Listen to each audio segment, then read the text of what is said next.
इस वीडियो से हम सीखेंगे 5 अंकों तक की संख्याओं के सांख्यिक नाम, स्थानीय मान और प्रसारित रूप।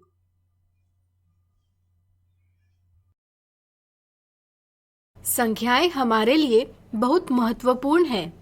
हमारे जीवन में ऐसी कई स्थितियां आती हैं जहां हम संख्याओं का प्रयोग करते हैं, जैसे गिनती के लिए, मापने के लिए, लेबल लगाने के लिए, समय दर्शाने के लिए और कई सारे। हम अंकों का प्रयोग कर कोई भी संख्या बना सकते हैं, जैसे किसी कक्षा में विद्यार्थियों की संख्या, शर्ट की कीमत, कंप्यूटर का मूल्य आदि। किसी संख्या को अंकों के रूप में व्यक्त करना कहलाता है संख्यांक यानी न्यूमरल। छोटी संख्याओं को आसानी से पढ़ा जा सकता है, लेकिन बड़ी संख्या को पढ़ पाना मुश्किल होता है। संख्याओं को आसानी से पढ़ने के लिए हम सूचकों यानी इंडिकेटर्स का प्रयोग करते हैं। सूचक दाएं से बाएं लिखे जाते हैं। कुछ सूचक है इकाई यानी वंस, दहाई यानी टेंस, 100 यानी हंड्रेड्स, हजारों यानी थाउजेंड्स, 10,000 यानी 10,000s, जिन्हें व्यक्त किया जाता है बड़ी लिपि के अक्षर O, T, H, TH और TTH से। इस संख्या को शब्दों में व्यक्त किया जाता है 56,423। जब भी संख्यांकों को लिखा जाता है, साधारणतः इनको बिना सूचकों के लिखा जाता है। ऐसे में बड़ी संख्याओं को पढ़ने और लिखने में कठिनाई उत्पन्न होती है।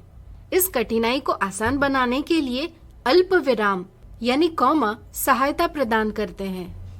अल्पविराम का प्रयोग हजारों को प्रदर्शित यानी मार्क करने के लिए किया जाता है। इसके लिए अल्पविराम दाएं से तीसरे अंक के बाद लगाया जाता है। अब इस संख्या को देखें। भले यह संख्या बनी हो 5, 6, 4, 2 और 3 इन अंकों के प्रयोग से, लेकिन हर एक अंक का मान अलग अलग है। इस तरह संख्या के स्थानों पर निर्भर किसी अंक के मान को स्थानीय मान यानी प्लेस वैल्यू कहा जाता है। संख्या को अंकों के स्थानीय मानों के योग में व्यक्त किया जा सकता है। इन संख्याओं को इस तरह प्रसारित यानी एक्सपांड भी किया जा सकता है। इसे संख्या का प्रसारित रूप यानी एक्सपांडेड फॉर्म कहा जाता है।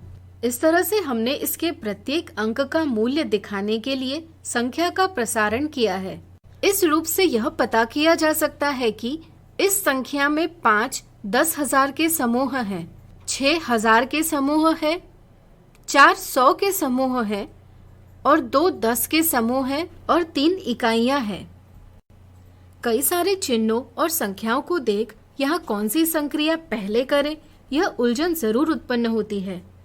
इसे दूर करने के लिए कोष्ठकों का प्रयोग एक महत्वपूर्ण साधन है। यहाँ गुणन की संक्रिया पहले की जानी चाहिए। यह समझने के लिए हम गुणन की संक्रिया को कोष्ठकों में व्यक्त करेंगे।